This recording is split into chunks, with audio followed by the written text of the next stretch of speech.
So high all. So நிறைய பேர் என்ன கேட்டுட்டே இருந்தீங்க அடுத்த ப்ரோ பேட்ச் எப்போ மேம் அப்படி கேட்டீங்க. அடுத்தது ஜூலை 25 அன்னைக்கு ஸ்டார்ட் பண்ணுறோம். So ignore my tired look. So நம்ம வந்து மாடலை பிரைட் ஆகணுமா, அப்புறம் வந்து பிரைடை பிரைட் ஆகணுமா, நல்லபடியாக செஞ்சு கொடுத்தோமா.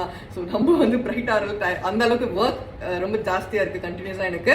So ignore my time look. So pro batch வந்து 25 ஜூலை ஸ்டார்ட் ஆகுது. 15 டேஸ் ப்ரோ பேட்ச். நிறைய பேர் கேட்டிருந்தீங்க மேம் ஆடி மாதம் வருது ப்ரோ பேட்ச் போடுங்கன்னு. எஸ், நாங்கள் சூப்பராக ஆட போகிறோம் 25 ஜூலைலேருந்து 15 நாள் வித் கவர்மெண்ட் சர்டிஃபிகேட்.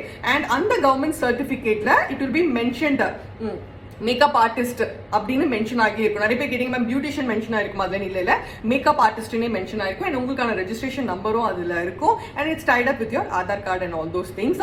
ஸோ நிறைய கிஃப்ட் ப்ராடக்ட்ஸோட இருக்க போது நிறைய நாலேஜ் உங்களுக்காக கொடுக்க போறோம். ஸோ வேற ஏதாவது டவுட்ஸ் இருக்கு அப்படின்னா நீங்க வந்து என்ன கேட்கலாம். என்னென்ன டவுட்ஸ் இருக்கோ அதெல்லாமே நீங்க கமெண்ட்ல கேட்கலாம் எனக்கு. And learn the techniques. ஒரு முக்கியமான விஷயம் நான் சொல்ற விரும்ப ஒரு விஷயம் வந்து நீங்க வந்து எதுக்காக யோசிக்கிறீங்க. எங்க மாடல் கை வலிக்குது இருந்தாலும் பரவாயில்லமா, தப்பில்லை, பிடிச்சிக்கோ. சோ முக்கியமான ஒரு விஷயம் என்னன்னா வந்து நாலேஜ்ல நம்ம ப்ராடக்ட்ல எவ்வளவு இன்வெஸ்ட் பண்றோம் அப்படின்றத விட நாலேஜ்ல இன்வெஸ்ட் பண்றது ரொம்ப ரொம்ப முக்கியமான ஒரு விஷயம். ஓகே, சோ அதுக்கு தான் நீங்க இன்வெஸ்ட் பண்றீங்க. அண்ட் அதுக்கு தான் நீங்க யோசிச்சுட்டு இருக்கீங்கன்னு எனக்கு தெரியும். இந்த பொண்ணு ஆடினே இருந்தீங்க. இந்த வீடியோ வந்து ஆடலுடன் இருந்தா என்ன மன்னிச்சுக்கோங்க.